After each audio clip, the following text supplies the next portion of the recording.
Hello, beautiful souls.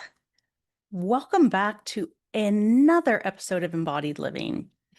And in the next weeks, I will be moving into sexuality, the themes that hold us back from expressing ourselves fully in this realm, and how we can start to change our narrative around sexuality and how to start embodying our sexuality, right? Sounds fun, and it will be. But before we do that, I want to step back and dive into something that is shifting, not only in our lives, but in the collective. Have you felt it?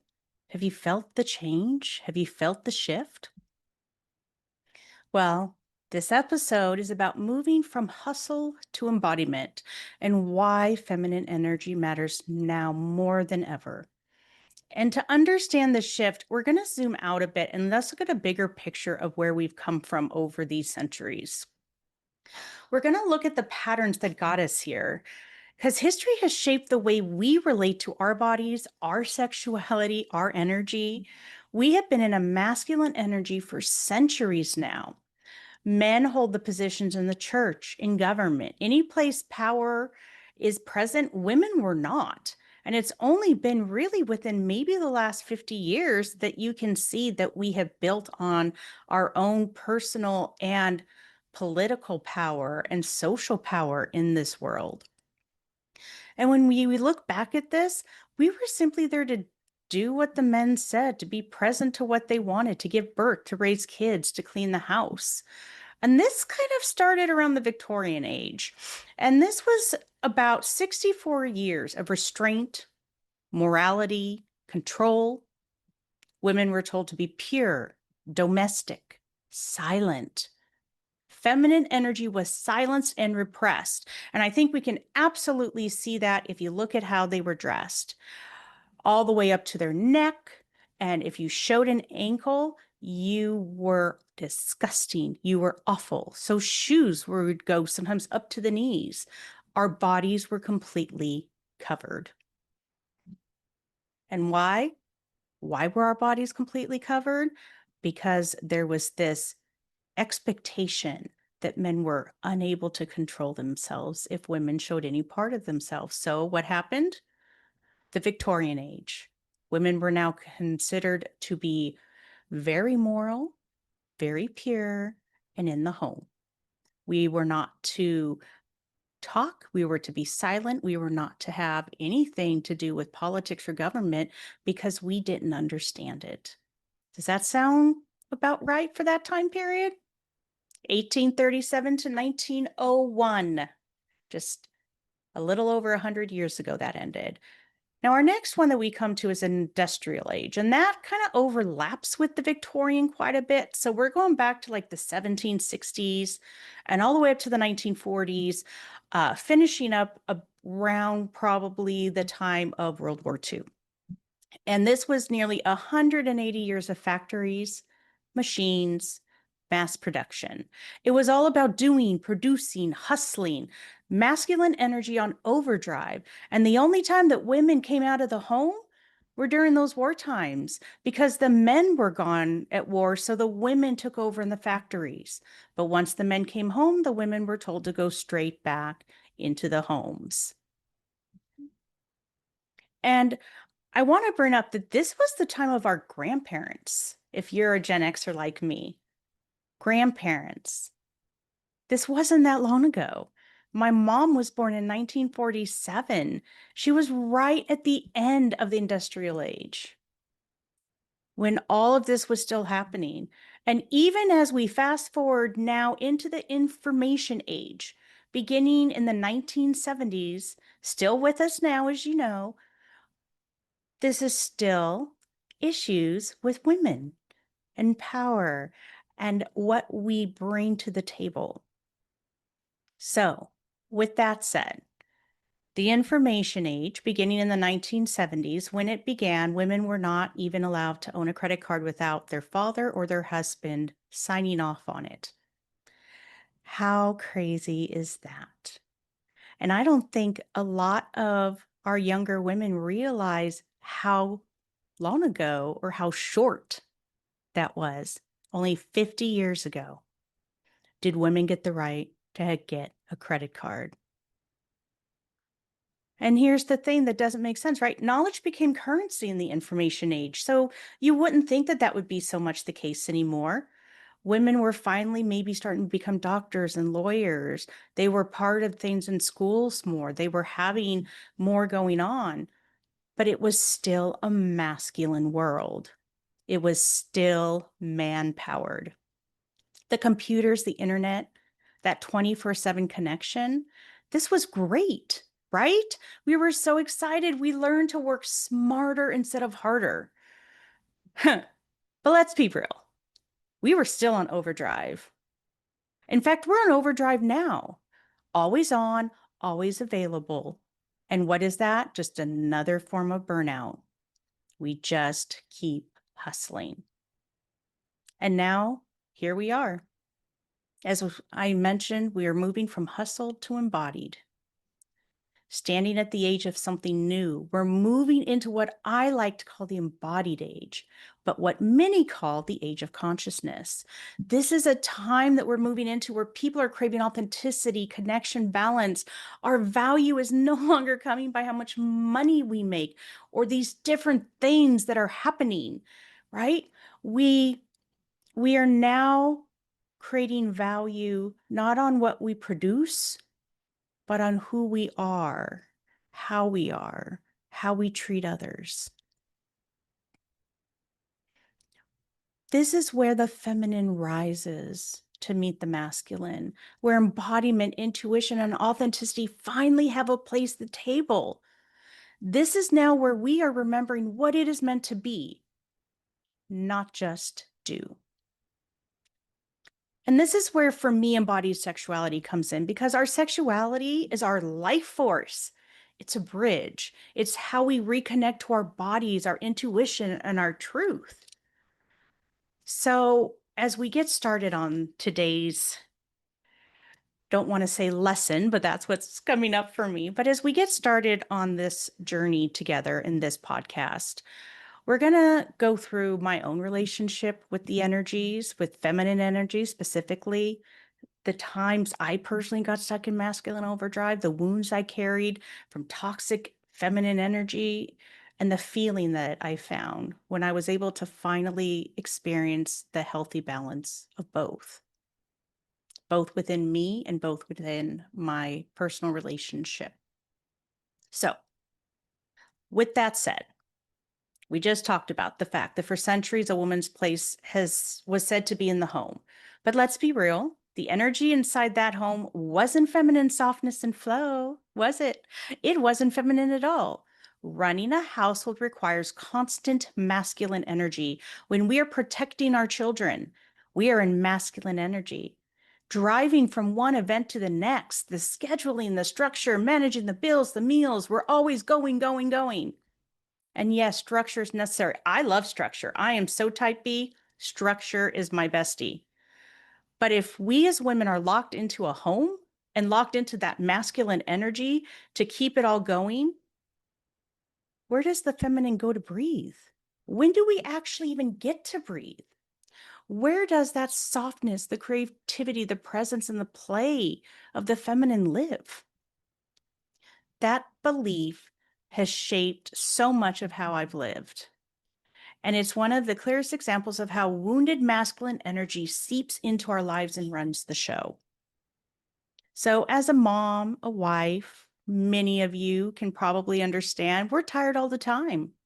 We're up at 5 or 6. We don't go to bed till after 10. And around 2 or 3, I think a nap makes sense, right? Makes sense for me. And just a side note for those of you who know human design, I'm a projector. We need our rest. We have to rest. We are not manifesting generators who are always on the go, get more done, do this, do that. They just don't need that rest the same. And they often have a tendency to burn out because they go, go, go. Well, as a projector, when we are constantly active, when we are constantly doing things, we burn out at such a high level that it can take us a long time to get back to normal. And while I lived with two manifesting generators, my mother and my grandmother, they understood my need to rest, and there was no judgment with that. I was able to rest.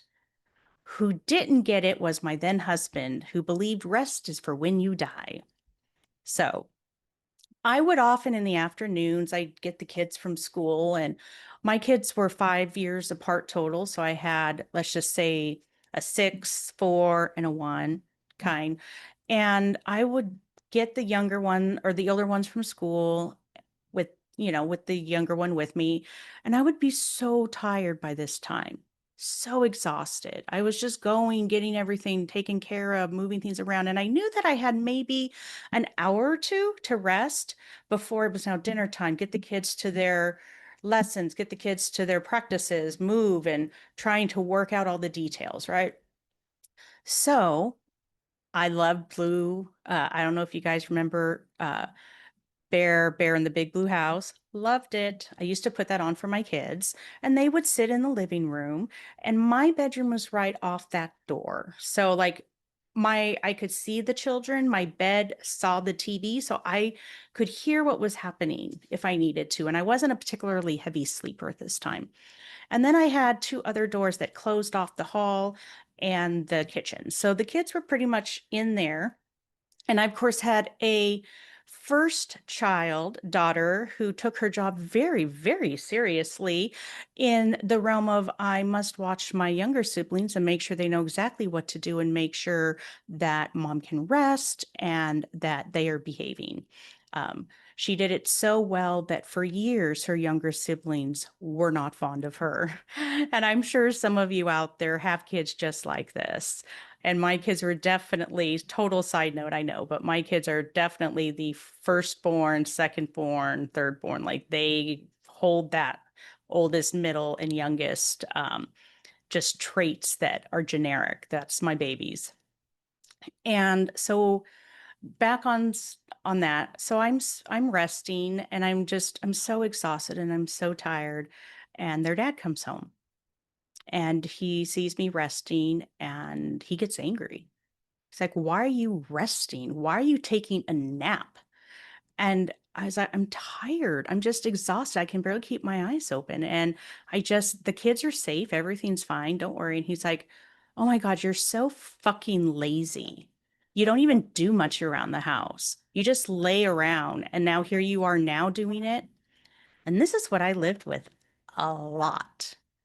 And I got to that place, right? The tightening in the chest, the guilt that I had slowed down, blaming myself if I got tired of how can I be like that? And his voice became that inner critic for me. Rest equaled laziness. Success is only constant doing.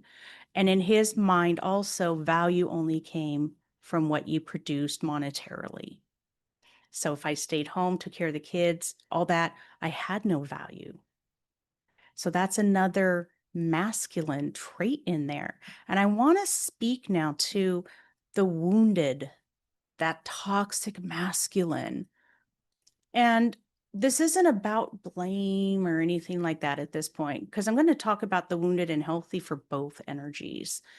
But I just want to put that out there that we hustle and hustle and hustle, and we get to the point to where we feel guilt and shame if we rest. And that is not okay. Moms, you need to rest. We don't sleep normal. We don't get that full 8 hours when the kids are young, what that we need. And so that means we have to rest throughout the day. Those kids can be tough. We love our babies. I love mine to death, but I'll tell you, there were moments, and I know that we've all had them. And I don't even think I need to put in details on that. So I want to speak now about how this masculine energy has gotten distorted, disconnected. It's driven this disconnect between the heart. There's no balance. And these wounded traits show up as overwork, hustle, no rest, the very thing I'm just speaking of, right? But there's so much more to it. Domination and control. You do as I say. Aggression, violence, abuse of power, suppressing emotions. Men don't cry. Men have been told to be stoic. Don't show your emotions, but they have emotions just the same as we do. And if they show them, they are treated in a poor way. And so that wound becomes deeper until people learn how to show the emotions, express the emotions, and for us as a whole to support men in this showing of their own emotions because they are the same as women. We all have them. Men also get a hyper competitiveness, that needing to win at all costs. I think we see that on a regular basis, like in football, where it's our team or yelling at the TV when it's a bad play. They're not even playing, but it's their team. It's we won. It's like, no, men, you didn't do anything. You sat on your ass and watched a game and ate food. They won. But yet, this need that's created within what feels like a community or collective within the sport, and that hyper competitiveness that will come out a lot of times in that, not just physically on their own, but even with watching things, a disconnection from self, others, the earth, because they're so go, go, go. They don't take the time to ground themselves, to really allow themselves to connect with their spouse, with their friends, with their family, with other people. And they use logic over and over again to dismiss intuition. So, which ones of these have popped up in your life, whether you've done it as a woman or as a man? You've done this or you've seen it in your man. So I want to move to the healthy masculine. This is when the masculine energy is aligned and grounded. And just take this in and feel what this is. It's about structure and stability, creating a safe container. It's about clarity and direction, that map of focus. Let's get there. Let's do this. Trusting them to know where to go. It's about protection and presence. It's not about control, but safety. Simple things such as a man walking on the outside on a sidewalk. It's just a protection thing. And ladies, it's a beautiful gift that they have this. They will have leadership rooted in service, not in ego. They'll have action that's purposeful and aligned, and their purpose is their number one thing. Doesn't mean that they don't love their family or their kids or show up for them all the time. It's just that that action for their purpose is very important. Supporting the feminine so she can flow freely, and the strength that is steady, not forceful. So I want you to take this in and know that the masculine isn't the enemy. The masculine, in its healthy expression, is what gives the feminine space to dance, create, and flow. So the problem isn't masculine energy. The problem is when we get stuck in the wounded version of it. And I prefer the word wounded over toxic because wounded means it's coming from a place in us. It's coming from the things we've experienced. It's coming from the ancestors, our history. And I think that's really important, is that it's wounded. It can be fixed. It can change. So let's go ahead and talk about the feminine now. And we are just as wounded in our energies, and we feel and we can create frustration and distrust. We can feel those things coming from other women. And here's something I've always wondered. Why do women cut each other down? Why do we gossip, compare, bully, sabotage? And yes, I know some of it comes from how we were raised, being treated poorly at home, trauma, learned behavior. But I'm not talking about that. I'm talking about the raw, almost primal cruelness women sometimes show to other women. Where does this come from? Well, we could look back, see our roots. Biologically, women have always carried deep fears around security and safety. At our core, that's what we've been wired to seek. Safety means survival. So when we choose partners, so much of it ties into that primal need. Who can protect us? Who can provide us? Who can offer stability? This is coming from this cave woman part of us. It's instinctual. We don't even realize we're doing it, right? It's this imbalance. It can be so subtle, but so fierce. And it's competitive. And let's go back, like I said, to cavewoman times where survival really was survival of the fittest. If you didn't secure a mate, your bloodline ended. And who was the most desirable mate? The one who could protect, the one who could provide, the one who could keep you and your children alive. And then as we move forward in time, we are in historically in communities where women outnumber the men. It's a 60-40 split. And this imbalance is really important to notice too, because it is now creating a place where we feel this need to compete with one another.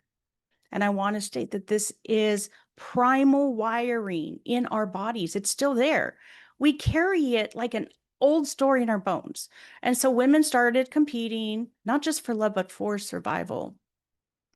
But here's the thing, and I think most of us believe this now.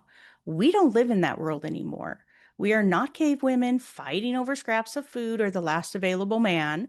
Yet somehow we still carry this shadow, maybe deep back here, but it still shows up in our instincts where we see other women as threats instead of sisters.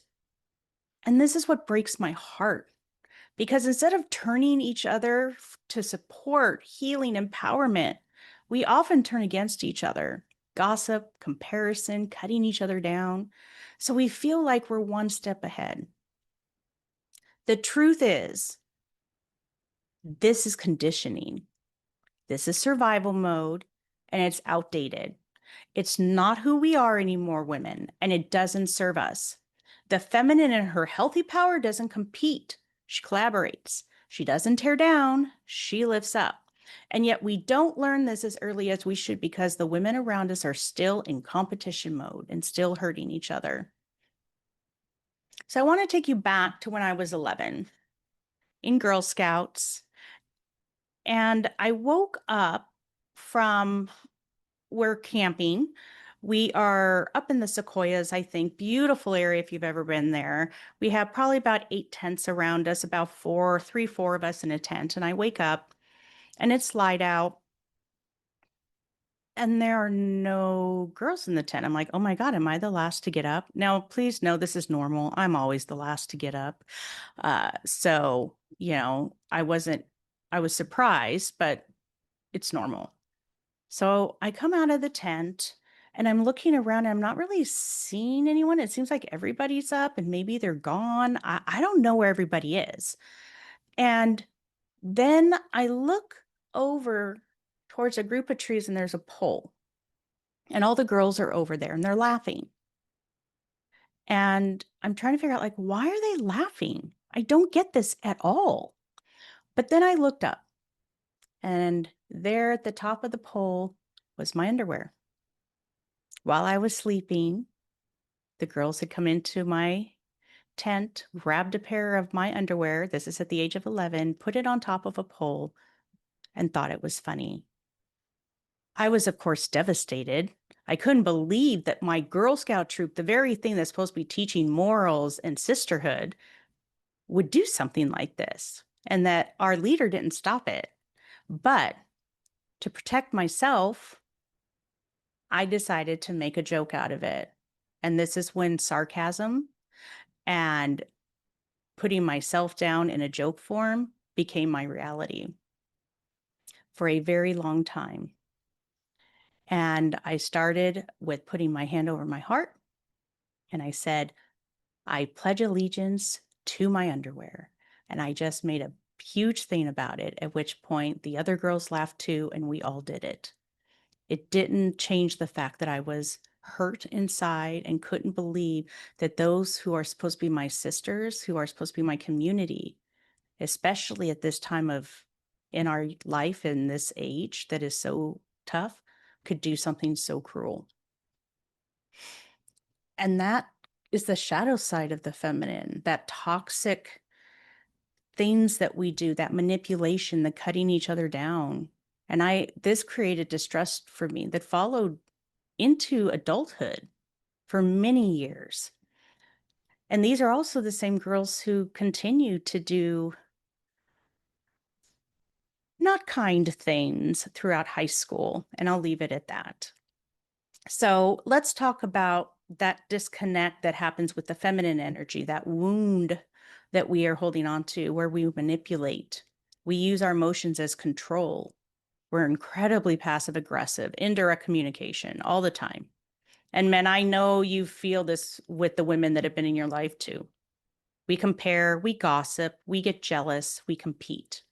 We play the victim. We're so helpless, and we play the martyr. Seduction without authenticity, so being sexy but not embodied. Overgiving and self-abandonment, the people pleasing in the name of love. Hello, that's me. Drama, creating chaos instead of flow. And I'm sure you can tell just from my own experience that I went through a lot of this, and it continued. And that's the sad part, is that even as we got older, it didn't stop. And even now that I'm an adult, I could see how their own mothers were like this for some of them, and how they saw how to be, and that was how they were. And it continued into adulthood. But let's move out of that, right? Let's talk about when we are embodied, ladies. Let's talk about when we're whole. How do we show up? Our intuition. We trust our inner knowing. We are listening to our body's wisdom. We're present. We are here now. We're not rushing. We're not grasping. We're just in the moment. We're flowing. We're creative and we play. We love art, dance, expression, bringing beauty into the world. We're nurturing and compassionate, not self-abandonment, but authentic care for self and others. We're sensual and we love pleasure, fully inhabiting the senses, enjoying life unapologetically. We are flow, we are receptive, we are open, we allow, we soften. Nothing is forced. Collaboration. We lift each other up. We rise together. We know that as we help others, we help ourselves. And finally, embodiment. We're bringing ourselves back into our body. We're honoring our cycles, our connection to the earth. There's a reason it's called Mother Earth. So, as I've read that, I will tell you that even reading that, if I was to read this back when I was 15 or 16, I would still not trust any of this. I'd be like, well, that's just what they say. I've never seen it because I just didn't see it happening around me. All I saw were all of the women who were wounded. All I saw was everybody putting each other down, not taking care of each other, not lifting each other up. So I want to fast forward now to a women's retreat that I did. And I don't want you to get jealous. It was in Costa Rica, one of the best things I ever did. This was back in 2008. I was lucky to join facilitator Suzanne Raja and about 20 other women as we embodied our feminine energy. Now, I will tell you that as a woman living in masculine energy, I was pretty scared. I was not feeling this a lot, but I knew I needed to do it. I didn't trust women, and yet I hated not trusting women. I wanted to move out of this fear of women and move into a place where I felt the healthy energies, the support, the love. So I was still carrying a lot of scars. I was in masculine overdrive, that toxic feminine, not trusting. I had maybe one or two females that I trusted. And when we were in this location, in this retreat, we roomed with three of us together. And we all were kind of close, but we had time apart. But when we came together in this big room into our circle, there was something there. And we all had our different experiences. There was a support area with lots of pillows. There was lots of colors and beauty, and all the beauty and all that resonated with me. But the idea of a woman hugging me, a woman touching me in any way, I didn't like that. And I certainly wasn't about to get in water and just let it flow over me as some women did in the nude. I certainly wasn't going to do that because, oh my God, that's not acceptable, right? This was me. But as we went day by day, that circle, those women became family. Those candles ignited our flames in our bodies. There was an overall sensation in the room that changed with each exercise we did. We found a place to be, a place to just be in ourselves. And that initial distrust became a softening. It became me seeing the healthy feminine in action. That shift in my body, I became warmth. I became trusting. And I'll tell you, I cried a lot as I let go of my layers of protection from the feminine. I still remember this as one of the best things I ever did. And I made some great friends at this retreat, and I learned how to be around other women. And where I am now, I embody my feminine more than my masculine. I have my masculine when I'm working, when I'm doing the stuff that I do. But when I'm with my friends, when I'm with my man, it's a totally different me. This is the embodiment that I'm talking about. This is what happens when the healthy feminine rises, when the healthy masculine holds space. This is medicine. This is what we want to create. So let's speak to this a little bit deeper now. The feminine in her healthy expression doesn't cut other women down, ever. I want this to be clear. Never do you cut another woman down when you are in your healthy expression of your feminine. Never. You don't judge. You don't tell them what they should do or think they should do something. You simply are there. You see her light and you celebrate it with her. You collaborate with each other. It's not a competition. And I'm not talking about when we're out there playing some sports and having a good time. You know, that's some fun competition, right?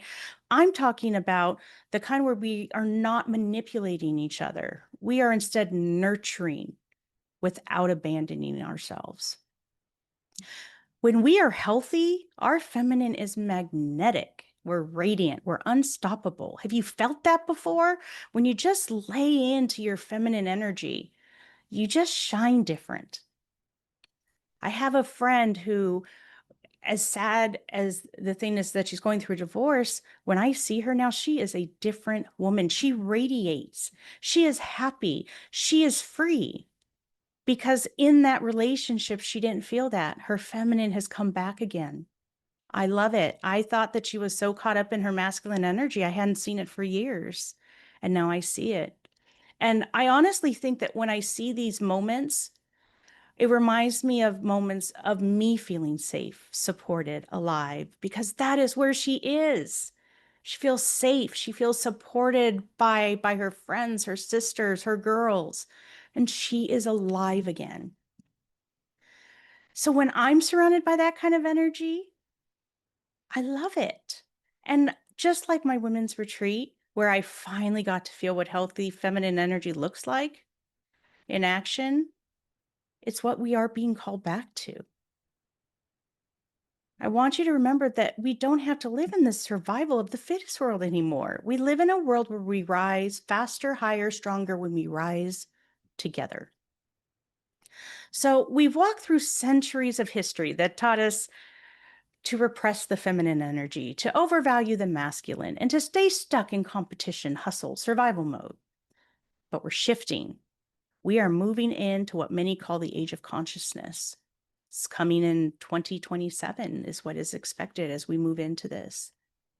This is the age where we're letting go of the old belief that our worth is tied only to how much we produce, how much we hustle, or how much we sacrifice. It's where we stop glorifying burnout and start honoring our balance. It's where we remember that the feminine and the masculine were never meant to compete. We were meant to dance together. The masculine in its healthy form gives structure and safety and direction. And oh my God, that's so sexy to me. I love it. And in the feminine, we bring flow, intuition, and creativity. And when we come together, we thrive. They are both equally important. This is what embodied sexuality is really about. This is the medicine we need. It's not about intimacy in the bedroom, although that's fun, right? We all enjoy that. But this is actually about the way we live, the love, the creation, and how we show up in the world. It's about bringing balance back into our bodies and into our lives so we can rise as a whole, radiant woman and women. And here's the truth. This isn't just personal, it's collective. As more of us embody this balance, we are reshaping the way society works. We are literally birthing a new world right now from the mother, from our feminine energy. So that's the invitation for you now. Stop overdoing, overproducing, and overcompeting.